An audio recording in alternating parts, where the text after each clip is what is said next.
지난주 오전에는 이사야 65, 66장의 말씀을 통해서 이민 갑시다라는 제목으로 하나님의 말씀을 선포했었습니다.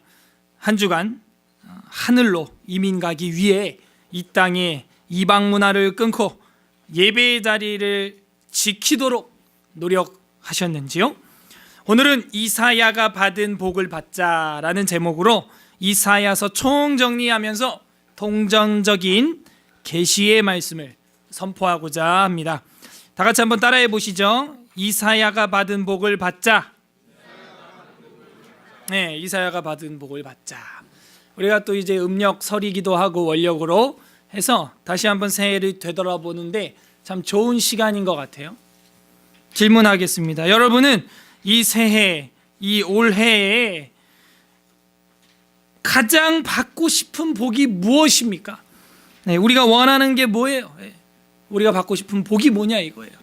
집, 차, 애인, 돈, 뭐 여러 개 있을 수가 있죠. 정말 이 새해 오늘 화빈이 보니까 돈 주머니도 달고 왔던데, 그래서 제가 저기다 1,000원을 넣어야 되나 막 머릿속에서 복잡했는데 세배했으면 들어갈 수도 있죠. 예. 그러니까 우리가 정말 복 주머니를 달고 다니는데 정말 여러분이 받고 싶은 복이 뭐예요? 새해 지난 지 벌써 한 달이나 됐는데 또 새해하고 원력으로 새해니까요. 저는 또 긍정의 힘을 이럴 때 발휘하는 거 아니겠어요? 예, 다시 한번 새해 결심 중 흐트러진 게 있지 않습니까 우리가? 예. 이 새해는 반드시 이걸 하고야 말리라 했는데 한 달 지나면서 못하는 것들 있잖아요. 저도 많거든요. 뭐 더 히브리어 헬라어 공부에 좀 전념하자. 뭐 이렇게 마음은 아주 뭐 매주 먹지만 책가방에 책만 넣고 다니고 펼쳐보지도 못하고 있는 저의 모습들 등등 여러분도 결단했지만 하지 못하고 있는 게 있다고요. 그걸 사모해야 됩니다. 그것이 복인데 내가 바라는 복이죠. 근데 그게 뭐냐 이거예요. 오늘 이사야서 전체를 정리하면서 이사야가 받은 복을 살펴보고 성경이 말하는 그 복을 우리 모두 우리 성도들의 복으로 받아들이는 우리의 복으로 삼는 시간 되기를 주님의 이름으로 간절히 바랍니다. 이사야서 전체 우리 오면에 보면은 저기 뭐예요? 주보 오면에 보면은 이사야 돌아보기 해가지고 총 32편, 제가 33편 같은데 아무튼 이렇게 32편 총 이 설교 제목만 제가 한번 정리를 이렇게 했습니다. 그래서 이게 정리를 한번 쭉 한번 살펴보도록 할 건데요. 이 예사야후 하는 뜻이 뭐라 그랬어요? 여호와께서 구원하셨다. 그게 첫 번째 설교 제목으로 되어 있지 않습니까? 그래서 이 이사야 시대는 어떤 시대냐?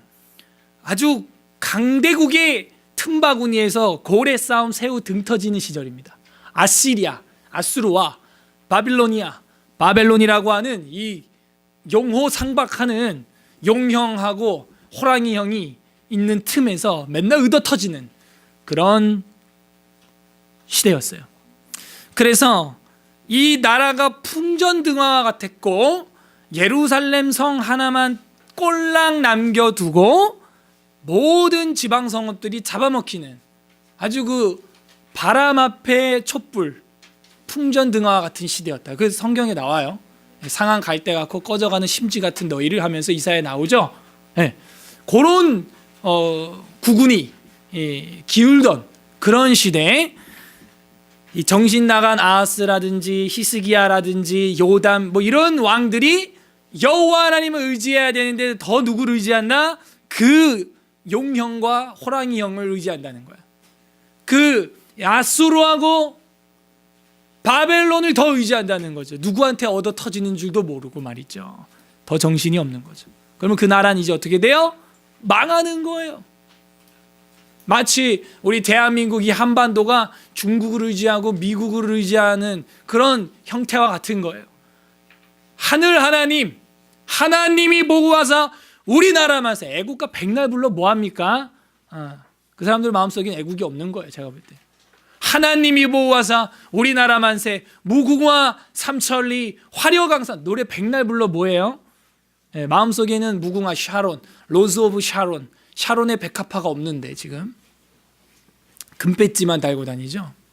그러니까 그 강대국 앞에서 이 또 총선 앞에서 이제 대기업 앞에서 그 대국들 앞에서 그냥 이런 싸바싸바나 하고 있는 이런 실정의 정치 속에 무슨 소망이 있고 희망이 있어요. 북한은 오늘 아침 또 미사일 쏘고 이러고 앉았는데 그러면 또 강대국 의지하고 풍전등화 같은 이 정치를 봅니다. 이 대한민국도 그런 이사야 시대라는 거예요. 그때 우리나라를 도와주는 것은 그런 강대국이 아니라 누구다?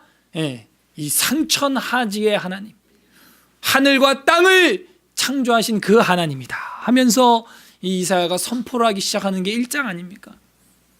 그래서 이사야서를 총 정리하면은 이 때리시고 싸매시는 하나님, 그런 이야기죠. 따라하세요. 때리시고 싸매시는 하나님, 아버지의 모습이죠. 그래서 이사야 전체를 우리가 정리를 지금 해볼 거고 이미 다 7개월 동안 들으셨지만 부정적인 이야기도 때론 있지만 그 아버지가 훈계하는 장면 정도밖에 안 되고요. 대부분 아버지 하나님의 마음이 어떤 것 같아요? 살리고 회복시키고 고치고 이러고 싶은 하나님 아버지의 마음을 여러분이 이사야서를 통해서 읽었어야만 해요. 그런 내용들로 대부분 점쳐 있다 하는 것입니다. 그래서 우리가 이사야 배경은 그 일을 이제 구원을 이루시는 분이 누구다? 강대국이 아니고 이 일을 성취하시는 여호와 하나님이시다. 이사야 48장에도 나오죠. 내 영광을 위하여 내가 이 일을 행하리라. 너가 하는 것도 아니야. 내가 할 거야. 잘 봐. 너네 나라를 살리는 건 나야 하면서 하나님이 보여주신다는 거예요.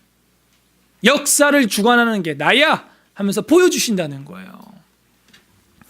그래서 이제 주보 5면에 이사야 돌아보기 한번 하겠습니다.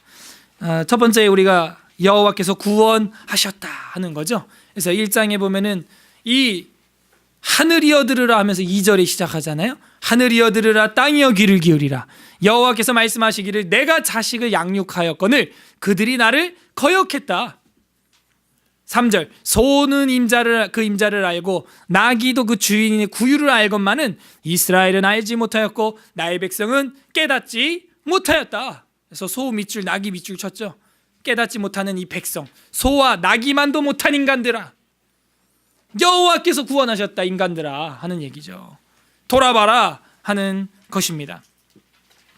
그래서 여기서 이제 중요한 것이 21절이에요 1장 21절 아마 체크가 안 돼 있을 수도 있는데 이 1장과 2장 5절이 이 이사야 축소판입니다. 1장 1절에서 2장 5절까지가 이사야 66장의 축소판이라고 제가 얘기 드렸었는데 기억나세요? 나니까 다행이네요. 기억난다니까 신기하게. 기억나요? 나세요?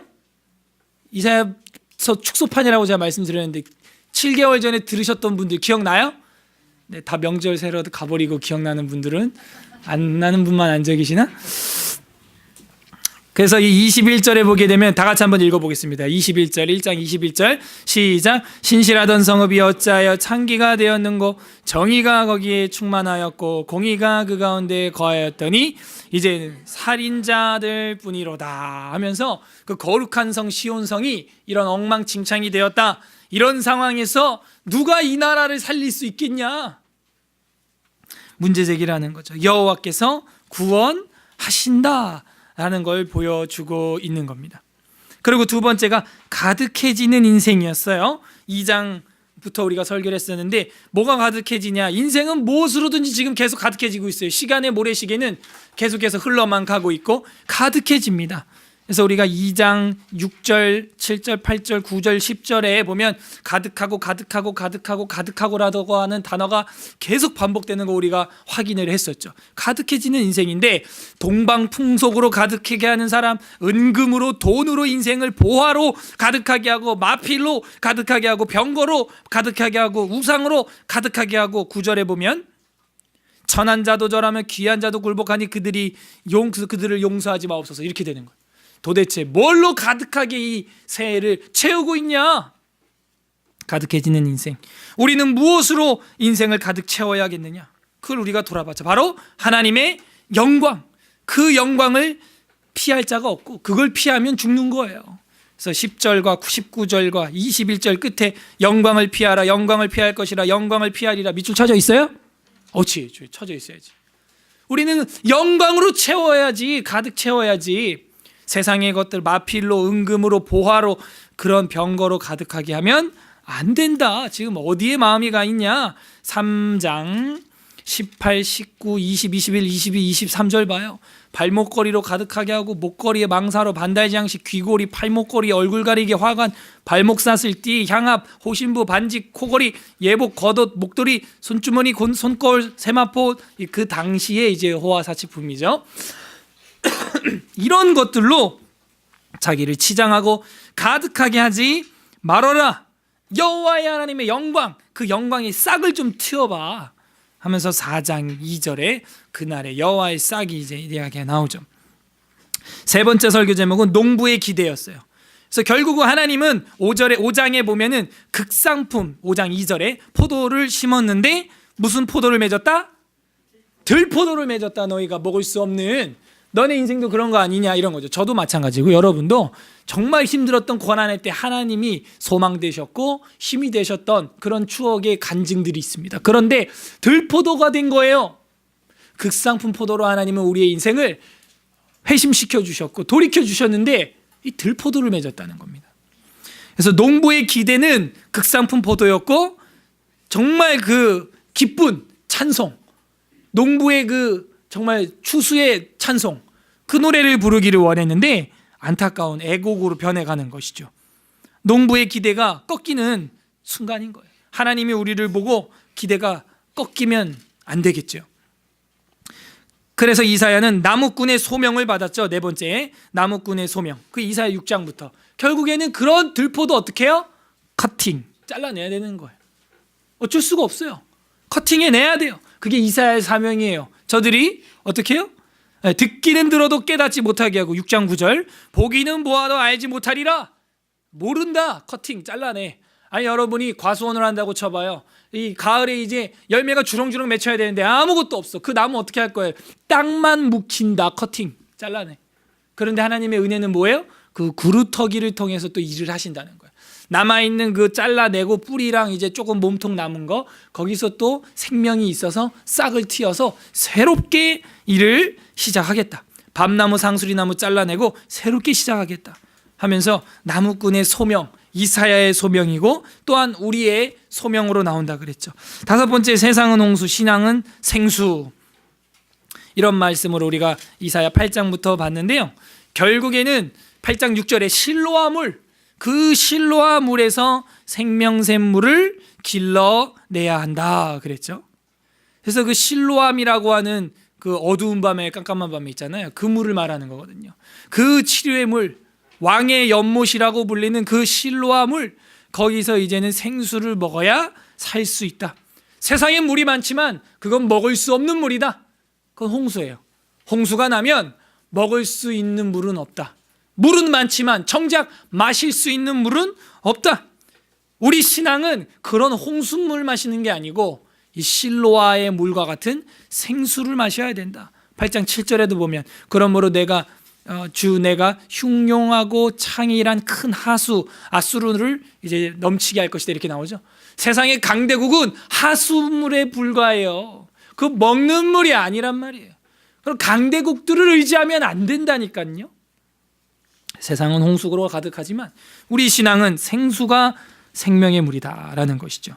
그리고 두 제국, 결국에는 두 제국으로 갈려요. 세상, 이 땅에 시민권이 있는 사람들, 그리고 저 천국의 하늘 제국의 하나님 나라에 마음이 있는 사람들. 그것이 이사야 10장부터 우리가 살펴봤죠. 여전히 아수르를 의지하고 두려워하는 시민권이 아수르에게 있는 사람들, 그리고 아수르 그 현재 그 나라, 하나님은 하늘에 소망을 둔다 하는 것이죠. 그 다음에 일곱 번째는 샘물을 마중물로라는 제목으로 12장부터 말씀을 전했었는데요. 결국에는 구원의 우물물이 3절에 12장 3절에 나오죠. 구원의 우물물, 그 우물물이 누구냐? 우리 주님이 되어주셨죠. 그리고 이젠 저와 여러분이 세상에서 이 사막 같은 이 황량한 세상에서 그런 샘물로 마중물을 삼아야 한다는 거예요. 여러분 자체가 우리가 샘물이 되고 우리가 이제 마중물이 돼야 된다 그랬죠. 이제 마중물이 뭔지는 그 물 펌프 이야기하면서 제가 했어요. 그 펌프로 물을 끌어올리던 시절이 옛날에 있었습니다. 그래서 그 펌프질하기 위해서 희생해야 되는 한 바가지의 그 귀중한 물, 그것이 이제 마중물이 된다 그랬죠. 우리 주님이 그 생수를 터뜨리기 위해 본인이 희생되는 한 바가지의 마중물이 되었고, 이제는 이 꺼져가는 이 유다의 민족을 살리기 위해서는 믿는 자들이 한 바가지에 희생되는 마중물이 되어야 한다는 것이죠. 그 다음 조립된 신앙 15장부터 말씀을 전했는데, 이 세상은 결국에는 신앙이 뭐냐, 다 조립된 신앙이라는 거예요. 이러면서 제가 왕 동상 이야기했죠. 하나님의 형상이 뭘 의미하는지 이야기했죠. 우상의 통치 방법. 그래서 왕들의 통치 방법, 로마나 아수르나 이 사람들이 왕의 동상을 곳곳에 수백 개 세우는 이유, 김일성, 김정은이 수백 개 자기 동상을 세우는 이유를 말했죠. 결국에는 대리 통치 방식이라 그랬고, 우리 인간이 창세기 1장에 하나님의 형상으로 지음받았다라고 하는 의미는 뭐라 그랬어요? 하나님의 대리 통치를 해야 되는 그런 형상이다. 그게 왕의 통치 방법이라 그랬죠. 그런데 세상의 왕은 어떻게 해요? 바뀌어요, 안 바뀌어요? 계속해서 바뀐다. 그래서 로마 제국 시대는 동상의 머리만 어떻게 했다? 바꿔서 조립했다. 기억나요? 기억난대요. 대단합니다. 그래서 로마 시대는 자꾸 왕들이 바뀌니까 몸뚱이는 그대로 두고 머리만 이렇게 조각을 해서 따로 끼는, 하도 그 바꾸니까 조립된 왕이었다는 거예요. 그리고 그들의 마음속에 신은, 왕은 조립된 신앙인 것이죠. 근데 이제 우리가 믿는 하나님은 바뀐다, 안 바뀐다? 안 바뀌는 왕이시다. 바뀌지 않는다. 그러므로 하나님의 형상은 바뀐다, 안 바뀐다? 안 바뀐다. 그런 이야기를 했고요. 그 다음 믿는 도끼라는 제목으로 19장부터 했는데, 뭐예요? 결국에는 아수르를 믿고 바벨론을 믿다가 그 믿는 도끼에 어떻게 된다? 찍힌다, 발등. 그런 말씀을 전했었습니다. 파도 앞에서, 그게 21장부터였죠. 결국에는 하나님의 진노가 21장에 보면 노도와 같이 임한다.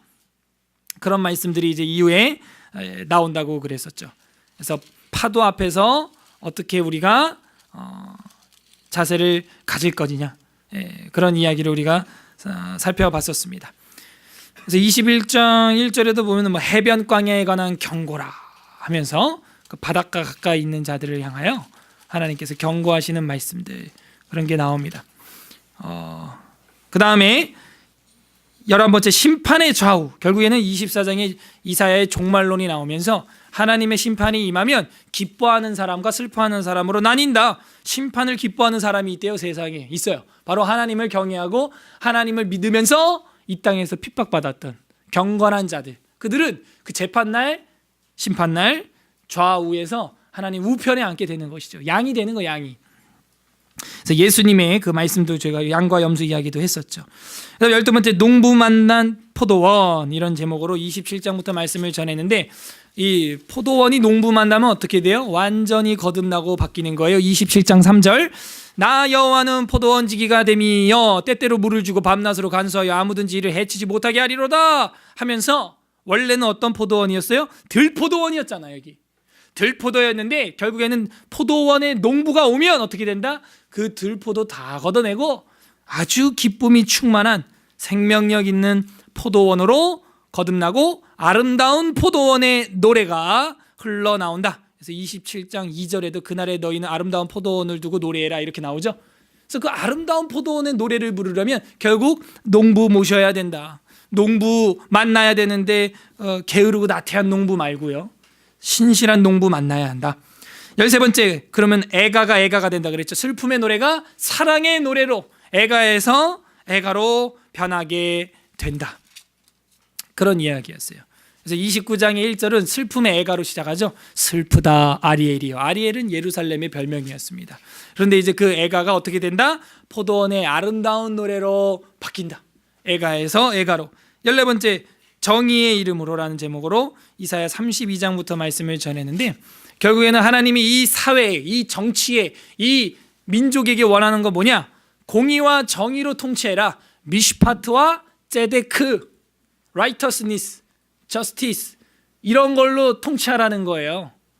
이것이 실행되지 않고 있기 때문에 이 나라가 지금 엉망이다. 32장 1절에 보라, 장차 한 왕이 공의로 통치하고 방백들을 정의로 다스리게 될 것이다 하면서 우리 기독교인의 핵심 그 성품 중에 하나 정의, 공의, 공법이라 그랬죠. 그걸 이뤄서는 안 된다. 그래서 32장 굉장히 중요하죠. 오늘도 좀 볼 건데 여기 뭐 공의의 하나님, 정의의 하나님.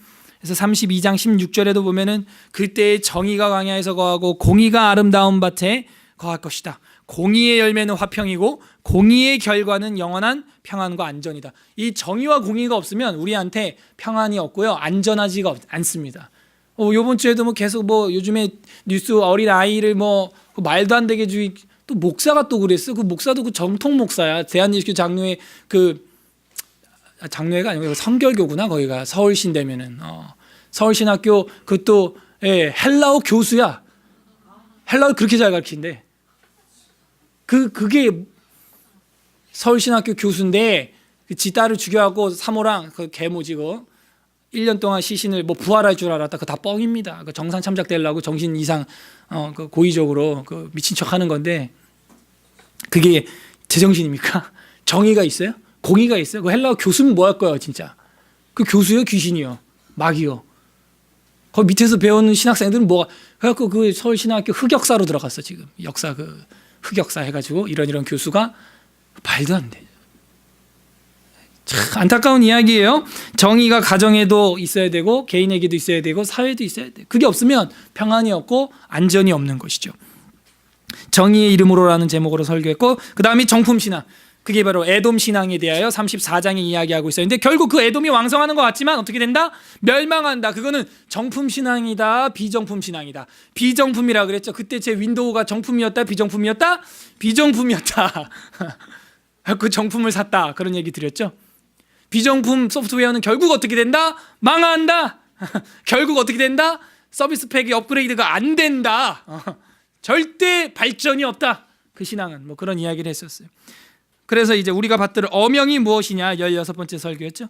결국에는 우리가 세상 왕의 말을 들어야 되냐, 만왕의 왕이신 하나님의 말씀을 들어야 되냐 하는 거였고 17번째는 신앙에는 유통기한이 있다면서 38장 히스기야의 이야기를 봤죠. 그렇게 우리가 받들 어명이 뭔지를 모르고 그 아수르 왕 앞에서 벌벌 떨던 히스기야의 인생은 죽을 병이 걸리는 거예요.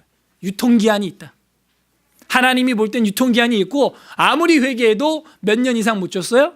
몇 년 더 살게 해줬어요? 그 뒤에 15년. 아우 기억 좋으시네. 15년 동안 유통기한이었다. 우리도 그렇게 되면 안 돼요. 너는 3년짜리야.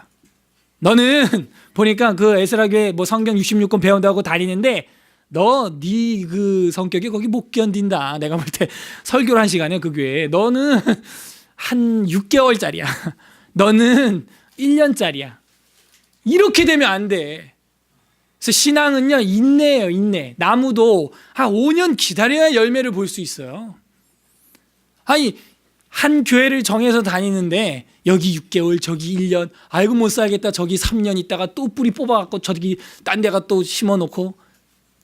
특히 청년들 제가 보면 고개가 그냥 흔들려. 제가 틀렸어. 그렇게 자꾸 나무를요 뽑아갖고 딴 데 심고 또 뽑아갖고 안 돼.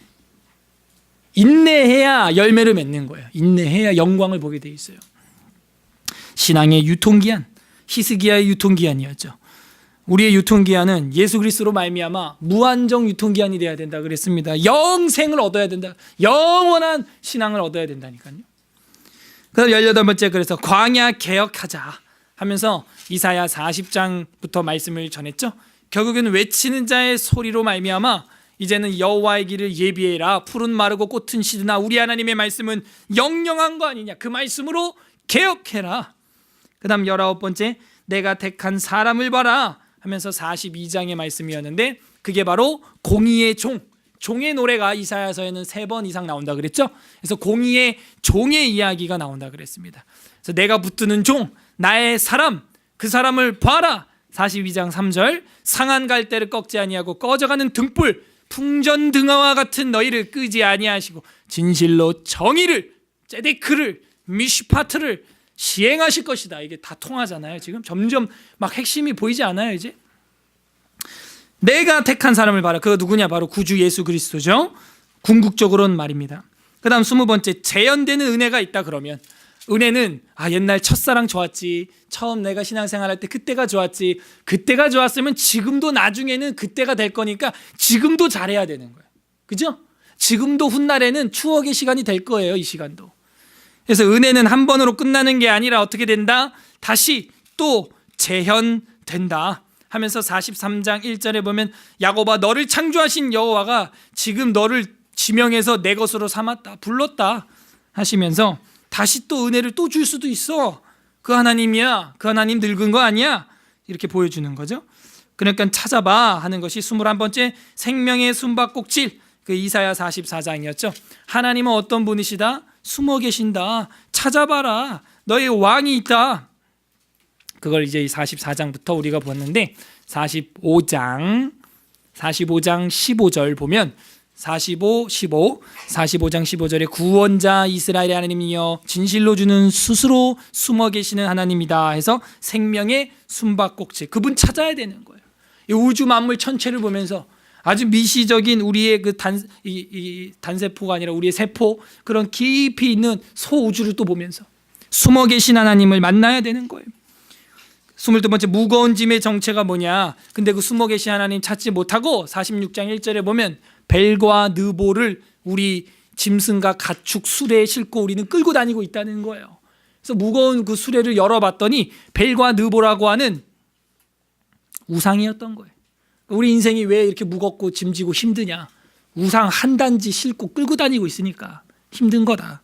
그런 얘기를 하면서 무거운 짐의 정체에 관하여 우리가 살펴봤고, 23번째 결국 우리는 그런 무거운 짐을 들고 다니는 우상을 끌고 다니는 사람이 되어서는 안 되고 하나님의 영광의 빛을 반사하는 반사체의 삶을 살아야 한다 하는 게 49장의 이야기였죠. 우리 속에 영광을 채워 넣어라. 49장 3절 내게 이르시되 너는 나의 종이요 내 영광을 너 속에 나타낼 이스라엘이라.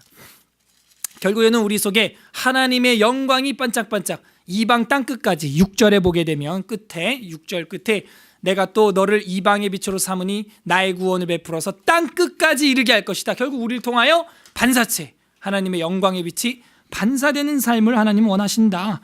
그래서 51장부터는 뭐예요? 원점으로 돌아가라. 원점에서 깨어난 신앙. 물건을 잃어버렸으면 내가 걸어왔던 그 길을 다시 돌아가 봐라 그랬죠.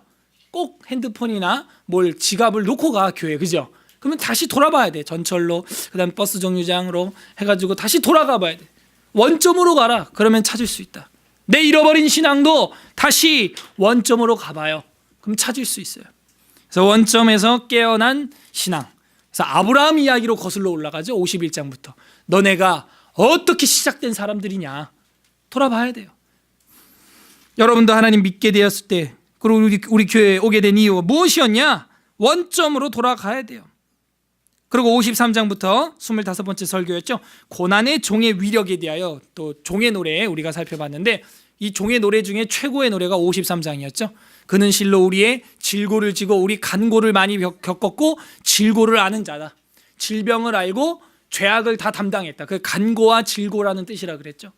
결국에는 그 고난의 종의 위력은 뭐냐? 그가 찔림으로 우리의 허물을 속했고, 그가 상함으로 우리 죄악을 속했고, 그 징계를 받음으로 우리에게 평화를 주셨고, 채찍에 맞음으로 나음을 허락해 주셨다.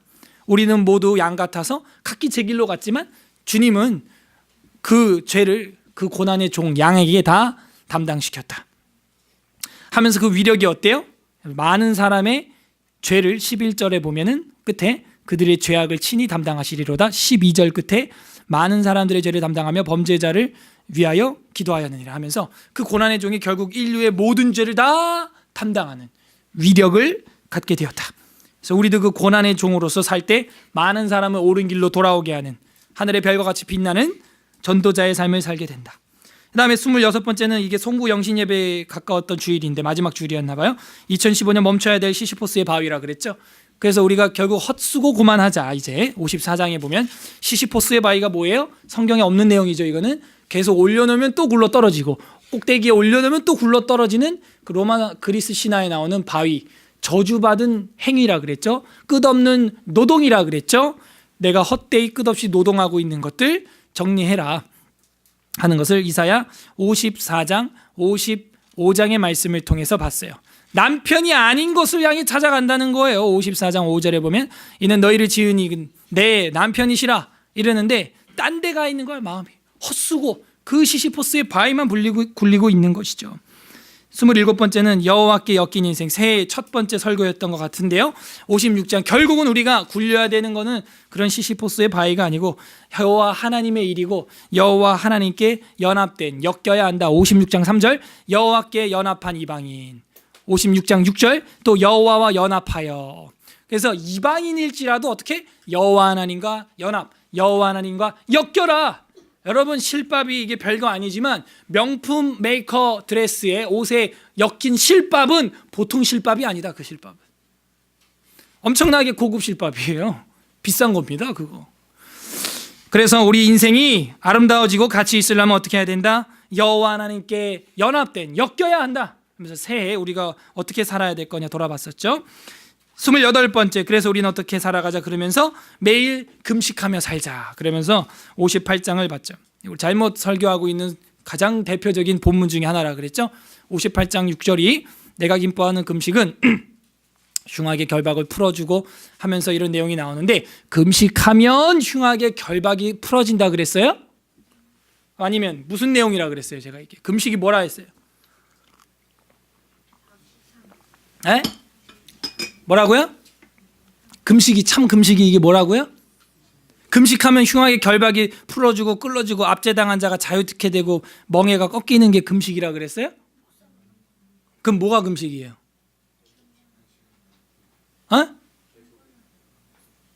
금식이 뭐라고 말하는 거예요? 이게 58장 6절이 지금? 에?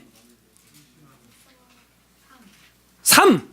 그러니까 이 금식을 하면 흉악의 결박이 풀어지고 멍에가 끌어진다는 얘기가 아니고, 내가 기뻐하는 금식은, 내가 인정하는 금식이라고 하는 것은 너가 다른 사람의 흉악의 결박을 풀어주고, 너가 다른 사람의 멍에를 끌어주고, 너가 압제당하는 자를 자유케 해주고, 너가 멍에를 꺾어줘라.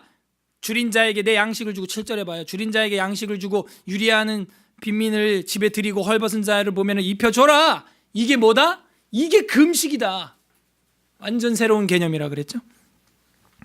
그 다음에 29번째, 진리의 영광 봉송. 60장부터 설교를 했는데 결국에는 우리가 세상에서 하나님의 영광을 봉송 나르는, 올림픽 경기의 제일 시작 전에 그 올림픽 경기에 보면 성화봉송 있죠. 그 이야기를 제가 했었죠. 그래서 우리가 달려야 될 경기는 진리를 전달해주는 영광봉송자다. 그런 이야기를 했습니다. 그 다음에 30번째, 멈출 수 없는 사랑.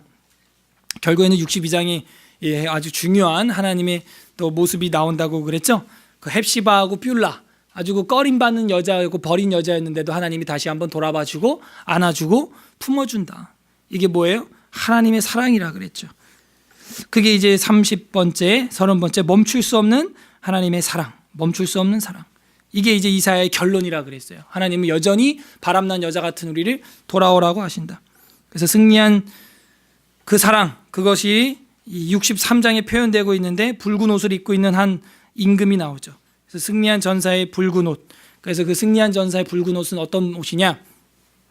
주를 대적하고 주님을 떠났던 자들의 선혈이 튀겨서 물든 피였는데, 나중에 궁극적으로는 예수 그리스도께서 그 붉은 옷을 입었는데 타인의 선혈이 아니고 자신의 선혈로, 십자가의 피로 그 붉은 홍포를 입는 그 복음서를 우리가 살펴봤었죠.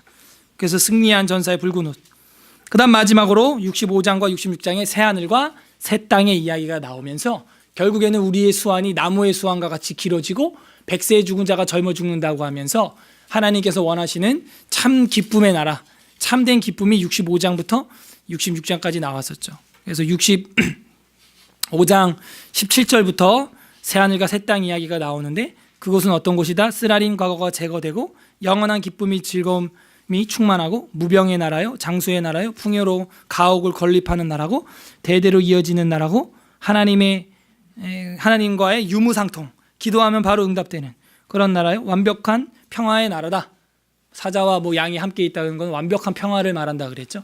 그런 나라가 임한다 하면서 이제 66장 우리가 살펴보면서 결국에는 마지막 절에 66장 23절에 보면, 이거 오늘 또 봐야 되는 건데 물론 보고 있지만 66장 23절에 보면 여호와가 말하노라 매월 초하루 매 안식일에 모든 혈육이 내 앞에서 나와서 예배하리라 하면서 결국은 소만도 못한 인간들, 이 나기만도 못한 인간들이 뭐하게 되었다? 예배자가 되었다는 이 말도 안 되는 이야기가 나오는 거예요. 은혜란 얘기죠. 극한의 은혜를 지금 제가 말도 안 되는 이야기라고 지금 이렇게 반어법을 쓴 거죠. 소만도 나기만도 못한 인간들이 예배자가 되었다는 거예요. 그러나 여전히 그 길에서 떠난 자들은 그 벌레가 죽지 않고 불이 꺼지지 않는 그 가증함이 있는 곳에서 고통을 받는다. 끝내 돌아오지 않고 거역하는 인간들이 있다 없다? 있다라는 것이죠. 그래서 이제 뭐 이 새하늘과 새 땅 이야기가 이제 천년 왕국의 이야기부터 아니냐.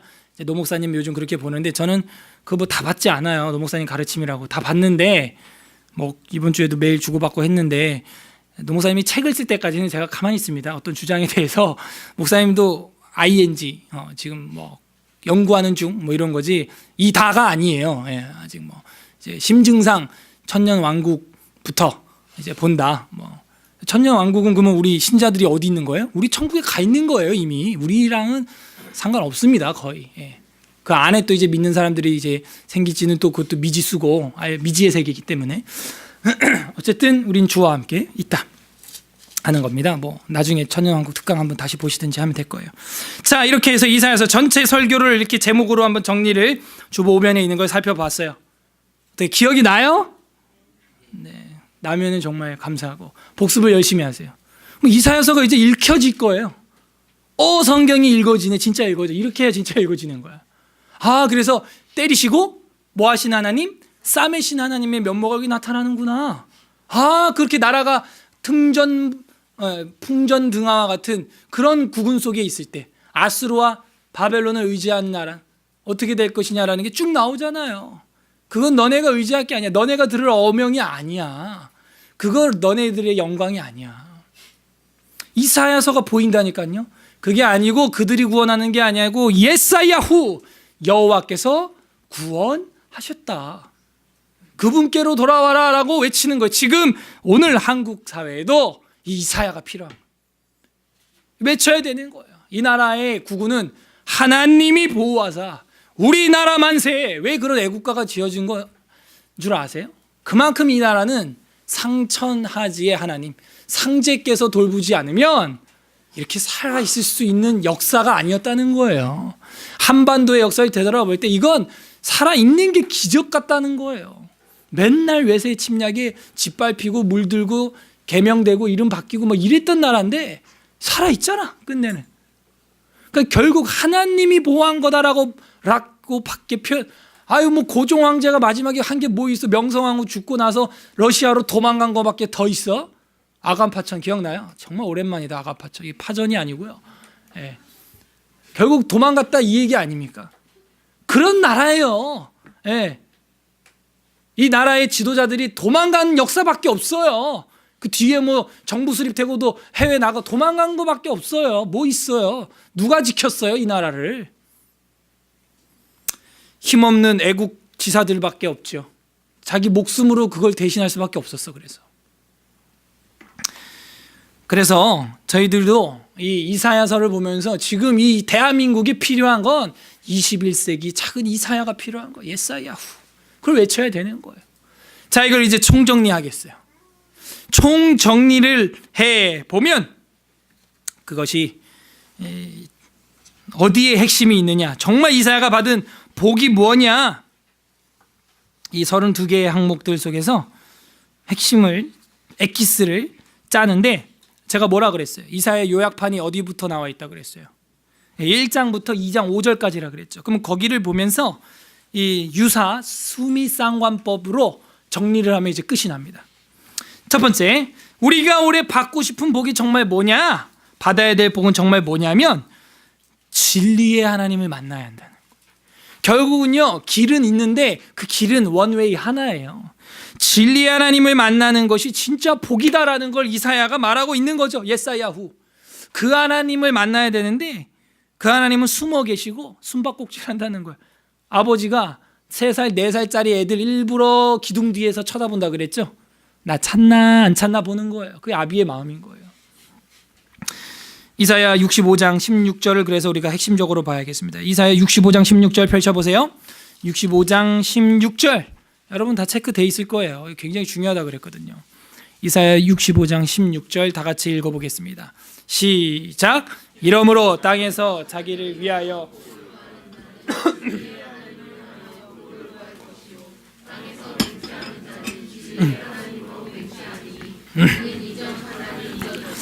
내 눈앞에 숨겨졌다. 이 땅에서 자기를 위하여 복을 구하는 자는 누구를 향하여 복을 구하라? 진리의 하나님. 이 이름이 뭐라 그랬어요? 엘로힘 아멘이라는 뜻이라 그랬죠. 따라하세요. 엘로힘 아멘. 그 아멘이라는 뜻이 아만이라는 말에서 나왔는데 그 결국엔 진리란 뜻이에요. 진실, 진리. 그 하나님을 찾아라. 이게 새해 복 많이 받으세요의 복이에요. 여기 나오잖아요. 위하여 복을 구할, 복을 받을 자, 복을 구할 것이요. 그 복을 뭐냐? 새해 복 많이 받으세요라고 우리가 인사할 때는 진리를 만나세요. 진리의 하나님을 만나세요. 이 뜻이라는 거예요. 우리는 최소한 이제 이게 첫 번째 이사야가 받은 복이에요. 이 복을 우리가 받아야 된다 하는 것이죠. 엘로힘 아멘. 이게 복이라는 거예요. 두 번째 우리가 올해 받고 싶은 복은 진짜 뭐냐면 이사야 49장 7절 펼치세요. 여기 중요하죠. 또 두 번째 중요한 거 나옵니다. 이사야 49장 7절. 이사야 49장 7절 보세요. 49장 7절에서 8절입니다. 이사야 49장 7절. 7절만 일단 읽어주세요. 시작. 이스라엘의 구속자, 이스라엘의 거룩한 이시, 사람에게 멸시를 당하는 자, 백성에게 미움을 받는 자, 관원들에게 종이 된 자에게 이같이 이르시되 왕들이 보고 일어서며 고관들이 경배하리니 이는 이스라엘의 거룩하시니 신실하신 여호와 그가 너를, 여기 신실하신 여호와 거기 밑줄 치세요. 결국 그 어떤 게 복이냐면 신실하신 하나님, 신실하신 구원의 하나님, 그 하나님을 찾아야 되는 겁니다. 그게 복이다라는 거예요. 신실하신 하나님. 옆에다가 뭐라고 쓰냐면요. 이게 히브리어로 아까 우리가 뭐 엘로힘 아멘 그랬는데 그 아멘이라고 한 거 써놨나 모르겠어요. 여러분 써놨으면 그 노트 옆에다가 아멘이라고 할 때 그 아멘이 그 신약 시대에 오면은 그게 뭘로 번역이 되냐 하면은 알레시노스라는 헬라어로 번역이 돼요. 그 어떻게 할 수 있냐면 이 구약은 히브리어인데 이 구약을 헬라어로 바꾼 성경이 있어요. 그게 뭐라고요? 70인경이라는 성경이 있습니다. 그래서 그 70인경 성경에 보면 아까 우리가 첫 번째 봤던 엘로힘 아멘이라고 할 때 그 아멘이 어떻게 되어 있냐면은 알레시노스라는 단어로 번역이 되어 있습니다. 그 첫 번째고, 그 다음에 이 두 번째 신실하신 하나님이라고 하는 이 표현에서는 아도나이 아쉐르 베 에만이라고 히브리어로는 되어 있는데 베 에만 이랬는데 그 에만도 역시 또 아멘의 그 어원이 있어요. 근데 이거는 히브리어를 이제 헬라어로 이걸 또 바꾸면 규리오 호티 피스토스 이렇게 되어 있습니다. 그래서 피스토스만 기억해도 좋겠어요. 신실하다, 피스토스. 이게 믿음이라는 말이에요. 신약에 가면 따라하세요. 피스토스. 그래서 아까는 아멘 했던 거 진리의 하나님. 진리는 알레시노스고요. 그 다음에 이 신실하다 할 때, 믿음직하다 할 때 이것은 피스토스입니다. 이 두 단어를 꼭 기억해 두셔야 됩니다. 그래서 이제 두 번째 받을 복은 그 신실하신 하나님. 그 신실하신 하나님이 뭐 하냐 하면요. 구원을 한다는 거예요. 구원을. 그 8절에 보세요. 49장 8절에 보게 되면은 여호와께서 이같이 이르시되 은혜의 때에 내가 너희에게 응답하였고 구원의 날에 내가 너를 도왔다. 이제 구원의 날. 그렇죠? 이 단어가 어디 나오는 거냐면 바울이 고린도후서 6장 5절에서 쓰는 말이에요. 지금이 은혜의 때고 구원의 날이다. 이런 말을 했거든요. 그 지금 바울이 말한 지금은 뭐냐면 예수 그리스도의 시대인 거예요. 그래서 여기 구원의 날 할 때 이 구원이라는 단어 옆에다가 여러분이 표시를 해놔야 될 건데 다른 데 했습니다. 분명 한 번 했는데 그 구원이라고 하는 뜻이 뭐냐면 히브리어로 예슈아 이렇게 돼 있어요. 따라하세요. 예슈아. 그것이 구원이라는 히브리어인데 이게 역시 또 신약 그리스어 헬라어로 넘어오면 그게 뭐가 될까요? 예슈아가 뭐가 될 것 같아요? 눈치가 안 와요? 그렇게? 뭔 것 같아요? 예수가 되는 거야. 그래서 결국은 은혜의 때요 구원의 날이라는 말을, 이 예슈아라는 말을 바울은 예수로 받아들인 겁니다. 그래서 그 신실한 구원의 하나님, 그분을 받아들이는 것이 복이다. 피스토스, 그 하나님 받아들이는 거예요. 예슈아, 그 하나님 받아들이는 거예요. 그래서 신실한 하나님은 결국에는 뭘 보내요? 구원자 예슈아를 보내는 거예요. 그게 신실한 믿음직한 하나님이라는 거예요. 줄까 말까 이런 분이 아니라니까요. 보내주십니다. 그냥 고난의 종 보내주십니다. 고난의 종의 위력 보여주십니다. 이것이 두 번째 우리가 받아야 되는 올해의 복이에요. 피스토스, 신실한 믿음의 복이죠. 그 다음 세 번째 우리가 올해 받아야 되는, 받고 싶은 복은 진짜 뭐였냐면, 세 번째 마지막으로 이사야 32장 1절 한번 보겠습니다. 이사야 32장 아까도 봤어요. 1절, 32장 1절 다 같이 읽겠습니다. 시작. 보라, 장차 한 왕이 공의로 통치할 것이요 방백들은 정의로 다스릴 것이다. 결국 우리가 만나야 되는 하나님 어떤 하나님이냐? 공의와 정의의 하나님이다 하는 거예요. 그 하나님 만날 때 그게 복이 돼요. 이게 16절에 보면, 32장 16절에 보면, 제가 또 읽었었는데 아까 나온다 그랬죠? 32장 16절 다 같이 읽어봐요. 시작. 그때 정의가 광야에 거하며 공의가 아름다운 밭에 거하리니. 왜 공의와 정의의 하나님을 만나야 된다 그랬어요? 17절 다 같이 읽습니다. 시작. 공의의 열매는 화평이요 공의의 결과는 영원한 평안과 안전이기 때문입니다. 그래서 이 나라를 지키는, 유다를 지키는, 대한민국을 지키는 분은 하나님이라니까. 하나님이 보호하사 우리나라 만세, 우리나라 화평, 안전이 이루어지는 거예요. 그걸 우리 대한민국 건국에 동참했던 사람들은 알았던 거죠. 그래서 그걸 노래로 만들었어요. 이 노래로 만들었다는 얘기는 자자손손 잊지 말란 얘기예요. 그래서 우리도 무슨 말을 계속 반복하면 뭐라 그래, 어른들이. 야, 노래를 불러라, 노래를 불러. 그러죠? 노래를 부르라는 거예요. 대한민국의 국민으로서 정체성을 갖고 있다면 하나님이 보호하사 우리나라 만세, 이 나와야 되는 것입니다. 무궁화 삼천리 화려강산 나와야 되죠. 그분이 누구시냐? 공의와 정의로 이 나라를 지키신 분이. 외세의 침략 속에서도 결국 사필 귀정하셨다 하나님. 그것이 이제 드러나는 거 아니에요. 만천하 앞에. 비록 시간이 좀 흘렀지만, 지나지만 악한 일들이 드러나게 되어 있다는 것입니다. 정말 그러면 이 세 개가 이사야의 핵심입니까? 정말 이 세 개가 이사야서가 외치는 거예요? 자, 그럼 이제 결론으로 이제 갑니다. 이사야 1장으로 가야죠. 1장부터 2장 5절이 압축판이라 그랬죠. 자, 정신 바짝 차려. 이제 하이라이트가 나오는 거예요. 결론을 향해 왔어요. 이사야 1장 21절 잘 봐요. 1장 21절 제가 중요하다 그랬죠. 이게 지금 그 당시 상황이라 그랬어요. 유사 수미상관법으로 제가 이제 결론 맺는다 했습니다.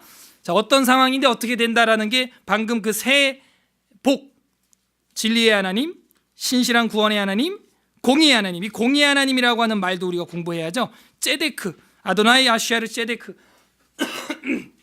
제테크가 아니고 ጼ데크. 근데 이게 그리스어 헬라어로 바뀌면 공의의 하나님은요, 디카이오 시네 이렇게 돼요. 따라해 보세요. 디카이오 시네, 큐리오 디카이오 시네 이렇게 돼 있어요. 그래서 공의 하나님이라는 뜻이 바로 그 디카이오 시네라는 거예요. 세 가지 기억해야 돼요. 헬라어로 알레시노스, 그 다음에 피스토스, 그 다음에 디카이오 시네. 이렇게, 이게 진리의 하나님, 신실한 하나님, 공의의 하나님이다 그랬어요. 그 하나님이 예슈아, 구원의 하나님이라 그랬죠. 자, 그 하나님이 이제 복이라 그랬어요. 자, 이사야 1장 21절에 보시게 되면 신실하던 성읍이, 자, 우리 21절 우리 다 같이 큰 소리로 읽겠습니다. 1장 21절 시작. 신실하던 성읍이 어찌하여 창기가 되었는고 정의가 거기에 충만하였고 공의가 그 가운데 거하였더니 이제는 살인자뿐이다. 이렇게 돼 있어요. 신실하던 성읍이 어찌 그렇게 됐냐고 할 때는 지금은 신실한 거예요, 안 신실한 거예요? 안 신실한 거죠. 그러니까 신실하던 성읍이 다시 신실해지려면 어떤 하나님 찾아야 돼요? 첫 번째 뭐였어요? 정리한 거 읽어봐요. 진리의 하나님. 그게 제가 진리, 진실, 신실, 믿음직한 그런 뜻이라 그랬어요. 정확히 여기 지금 21절에 나온 신실하던 성읍을 말하고 있어요. 그 신실하던 성읍, 진리의 성읍, 믿음의 성읍이었다. 이게 키르야 베 에마나 이렇게 되어 있는데 에마나 아멘, 아멘의 단어예요. 키르야 아멘, 아멘의 성읍이었다는 거예요. 여기가 키르야 아멘, 신실한 성읍이었는데 신실하지 않다는 거죠. 그러면은 그 성읍이 세해 받아야 되는 복은 바로 진리의 하나님 다시 만나야 되는, 진리를 탐구해야 되는 거예요. 신실하던 성읍이 다시 신실해지려면 신실하신 진리의 하나님 엘로힘 아멘, 엘 알레시노스, 세온톤 알레시노스, 그 하나님을 만나야 되는 거예요. 그게 뭐다? 복이라 그랬잖아요. 자기를 위하여 복을 구하는 자는 누구에게 복을 구할지니라? 진리의 하나님에게 복을 구할지니라. 아까 우리가 이사야 65장 16절 체크를 방금 하고 지나왔죠. 이 무너진 나라, 이 무너진 정치 다시 믿음직하게 백성들이, 국민들이 저 정부를 믿으려면 그 신실한 하나님 앞에 자신들이 먼저 믿음직하게 서야 한다는 거예요. 이 한 단락을 잘 정리하시길 바랍니다. 신실하던 믿음직한 가정, 믿음직한 개인이 세해되려면 내가 먼저 그 진리를 찾아야 되네. 그리고 비록 우리의 인생이 가롯 유다 같고 본디오 빌라도 같을지라도 질문을 해야 돼. 본디오 빌라도가 뭐라고 질문해요? 진리가 무엇이냐? 아무리 악했던 총독도 그리스도 앞에서 한 번은 질문합니다. 진리가 무엇이냐? 아무리 악한 우리라고 할지라도 질문해야 돼요. 그게 복이에요. 그리고 여러분 사유하고 고민해야 됩니다. 이 우주 전체 만물은 어떻게 생겼고 이 넓고 넓은 세계는 어떻게 시작되었고 끝나는가? 진리가 뭐냐? 그 생겼던 발생 원인은 하나일 텐데, 그죠? 하나일 텐데 그 진리가 뭐냐? 그걸 고민하는 게 이 새해 복인 줄로 믿습니다. 그리고 그 진리의 하나님을 만나야 되는 거예요. 그리고 21절에 보면은 신실하던 성읍이 이 어찌하여 창기가 되었는고, 이런 말이 나왔어요. 창기가 되었다. 그리고 끝에 뭐라 그랬어요? 살인자들 뿐이다. 이 창기 같고 살인자 같은 인간이 이제는 어떻게 해야 됩니까? 이 사람들이 어떻게 해야 변화될 수 있어요? 바로 신실한 그 하나님, 진리의 하나님을 넘어서 이제는 신실한 구원의 하나님, 그 구원의 하나님을 찾아야 되는 거예요. 구원의 하나님 뜻이 뭐라 그랬어요? 피스토스, 신실한 하나님이 구원을 베푼다 그랬죠. 예수와 여전히 구원자를 보내주신다 그랬죠. 그래서 이 창녀 같았고 살인자 같았던 인간들, 저와 여러분 아닙니까? 예수님이 뭐라 그래요? 그 생각부터가 벌써 너희는 악했다, 벌써 음행을 저질렀다, 벌써 사람 죽였다, 미워했다. 그러면 이 창기 같고 이 살인자 같은 사람이 살아날 수 있는 길은 어떻게 해야 된다? 결국에는 구원받아야 되는 거예요. 그래서 우리가 66장 마지막에 이 사람들이 어떻게 변했다 그랬어요? 이 창녀 같았던 이 사람들이 어떻게 변했다? 예배자로 변한다. 예배자로. 그리고 또 우리가 지난주에 봤었죠? 어디 나와 있냐면은 이 사람들이, 이 예루살렘이, 이렇게 음란한 예루살렘이 결국에는 어떤 여자로 변한다 그랬어요? 자녀를 잘 낳고 거룩하고 만민이 사모하는 이상형의 여인으로 변한다. 그런 얘기를 제가 했었습니다. 그래서 그게 이사야서에 나오죠. 어디 나와요 이거? 66장 7절에서 14절에 보게 되면은 아주 그 해사나 임박하기 전에 벌써 애를 낳아버리고, 그 태를 하나님이 그 열어주시면서 아주 그 많은 사람들이 흠모하는 그 여성으로, 그 신부 대상감으로 예루살렘 성읍을 66장 7에서 14절에 표현한다 그랬어요. 그러니까 창녀였는데 어떻게 돼요? 신부가 됐다. 말도 안 되는 또 은혜죠. 그것이 어떻게 가능하냐? 바로 신실한 구원의 하나님을 만날 때 가능하다는 거예요. 수미상관법으로 제가 지금 정리를 하고 있어요. 그리고 나서는 뭐예요? 정의가 거기에 충만하고 공의가 그 가운데서 거하였더니 그랬죠. 근데 지금은 거하지 않는다는 거예요. 공의와 정의를 거하게 하려면 누구를 만나야 돼요? 당연히 공의 하나님, 정의의 하나님을 만나면 되는 것이죠. 그것이 이사야 32장 1절, 16절, 17절에서 우리가 봤죠. 그 공의와 정의, 결국 우리 삶의 화평과 안전, 화평과 안전을 주기 위해서였다. 그것이 뭐다? 너희의 복이다 하는 거예요.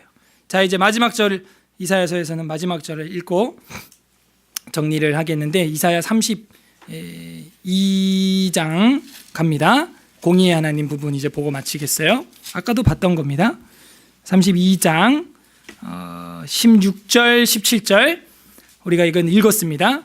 정의와 광야에 거하고 공의가 아름다운 밭에 거하고 공의의 열매는 화평이고 공의의 결과는 영원한 평안과 안전이다. 20절 읽겠습니다. 32장 20절 시작. 모든 물가에 씨를 뿌리고 소와 나귀를 그리로 모으는 너희는 복이 있느니라. 결국 이게 복이라는, 아까 진리의 하나님 찾는 것도 복이라 그랬죠.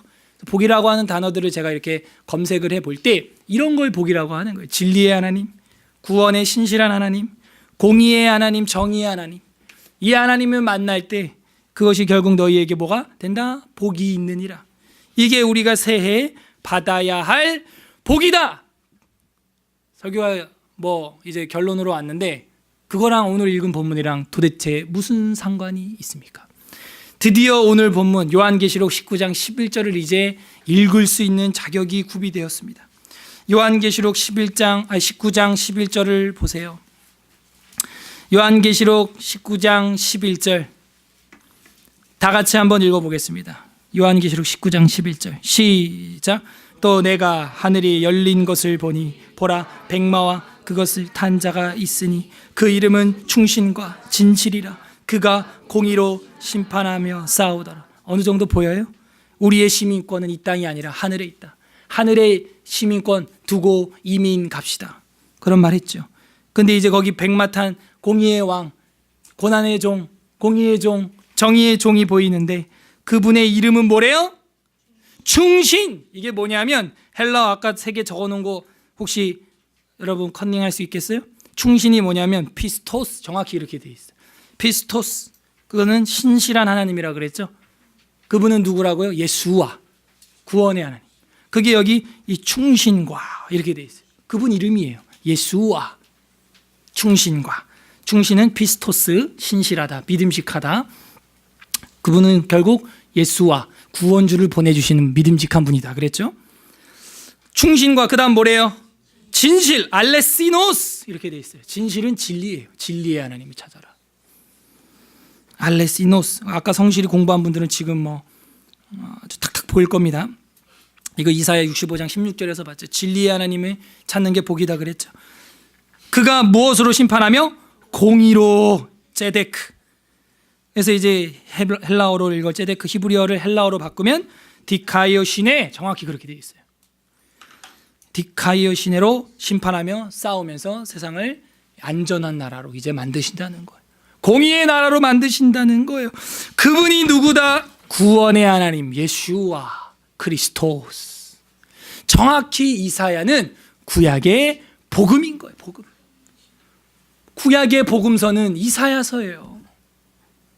여기서 예수가 누구냐 하는 게 정확히 보이죠.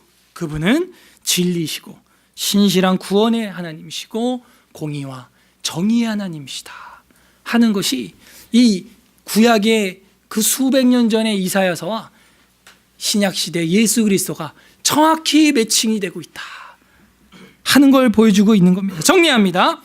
남유다 왕국은 아수르나 바벨론의 침략 가운데서 풍전등화와 같은 국군에 놓여 있을지라도 그런 강대국을 하나님보다 더 의지하거나 동맹하거나 엮이지 말고 하나님의 통치 방법으로 이 땅을 정복하라고 이사야를 통해서 말씀하시는 것입니다. 세상은 부패할 수밖에 없는 것이고 그거를 막는 것은 불가항력적인 일이지만 빛과 소금이 되는 성도들을 통해서 그 부패의 속도를 늦추라는 것이죠. 막으라는 것이죠. 그것이 이 유다 민족들 이스라엘과 저와 여러분의 사명인 것입니다. 그런 성도들을 교회 안에서는 양육해서 세상으로 정치, 종교, 교육 모든 영역으로 파송함으로 교회와 사회의 단절이 아닌 교회와 사회의 유기체를 통해서 하나님의 진리와 공의와 신실한 구원을 이루는 삶이 이 시대 작은 이사야로 살아가는 길이라는 것이죠. 그런 차원에서 이사야가 받은 복은 진리의 하나님, 신실한 구원의 하나님, 공의의 하나님 자체가 받은 복인 것입니다. 이것이 오늘 개인과 가정과 교회와 국가에 필요한 새해 우리가 받을 복이에요. 그게 이사야가 받은 복을 받자라고 하는 오늘 설교 제목인 것입니다. 이것은 요한계시록 19장 11절에서 예수 그리스도 안에서 정확히 오차 없이 100% 이루어진 것입니다. 어떤 신학이 있어요. 웨스트민스터 신앙고백서 2장 하나님과 성삼위일체 1항 파트에 보면 정확히 나와 있습니다. 살아계시고 참되신 하나님은 오직 한 분만 계신다. 그는 존재와 완전성에서 무한하시고 가장 순결한 영으로서 볼 수 없고 몸과 지체가 없으시며 사람과 같은 성정도 없으시고 변치 않으시고, 이걸 신실하시다 그래요. 변치 않으시고 광대하시고 영원하시고 헤아릴 수 없으시고 전능하시고 지극히 지혜로우시며 가장 거룩하시고 가장 자유로우시고 가장 절대적이시다. 그는 모든 일을 자신의 변함없으시고 가장 의로운 뜻의 계획을 따라 행하시되 자신의 영광을 위하여 하신다. 그는 가장 사랑이 많으시고 은혜로우시며 긍휼이 많으시고 오래 참으시며 인자와 진실이 많으시고 죄악과 죄과와 죄를 용서하시고, 용서한다, 구원하신다, 용서하시고 자기를 부지런히 찾는 자들에게 상을 주시는 이시다. 동시에 그의 심판은 가장 공의롭다, 무서우며 모든 죄를 미워하시고 결단코 사면하지 않으시는 분이시다 하면서 삼위일체 하나님의 속성 안에 변치 않으시는 신실함, 용서하시는 구원하심, 공의로우신 공의, 그것이 다 들어있다는 거예요. 이것이 우리가 배울 수 있는 하나님의 면모입니다. 이사야가 그걸 외치고 있죠. 어떤 하나님 마음이 있어요? 우리에게 복 주시고 싶어서 어쩔 줄 모르시는 그 하나님 아버지의 마음. 어쨌든 이 복을 주고 싶은 거예요. 진리의 하나님, 신실한 구원의 하나님, 공의의 하나님이 복을 주고 싶어서 안달난 아버지의 모습, 그걸 우리가 이 새해에 볼 수가 있는 겁니다. 적용을 해보세요. 여러분 적용해야 됩니다. 1년간 어떻게 살 겁니까?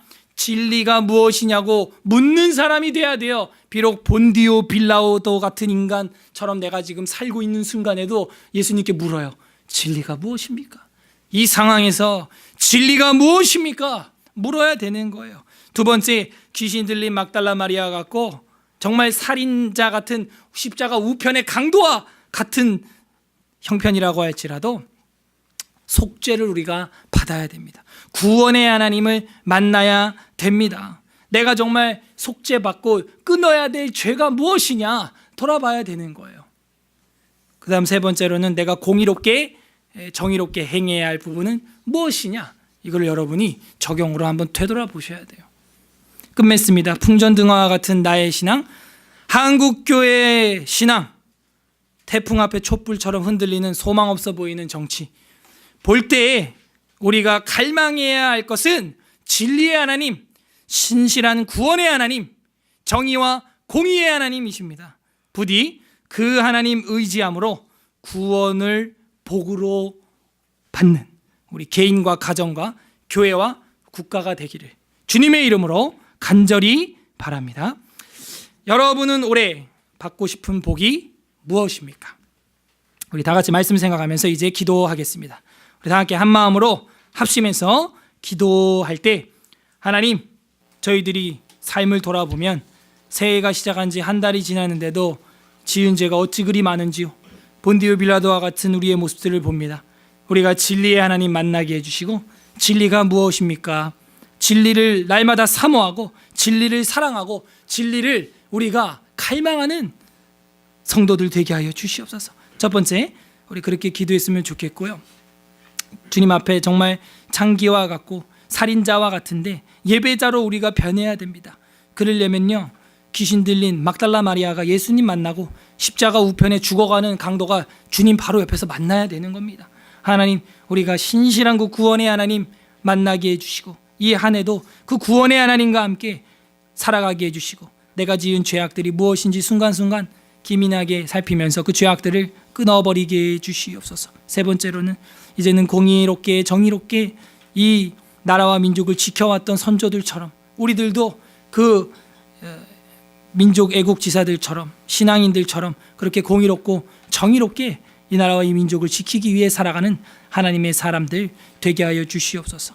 우리 그렇게 함께 회개하는 기도와 결단하는 기도 같이 하도록 하겠습니다. 기도하겠습니다. 하나님 아버지 감사드립니다.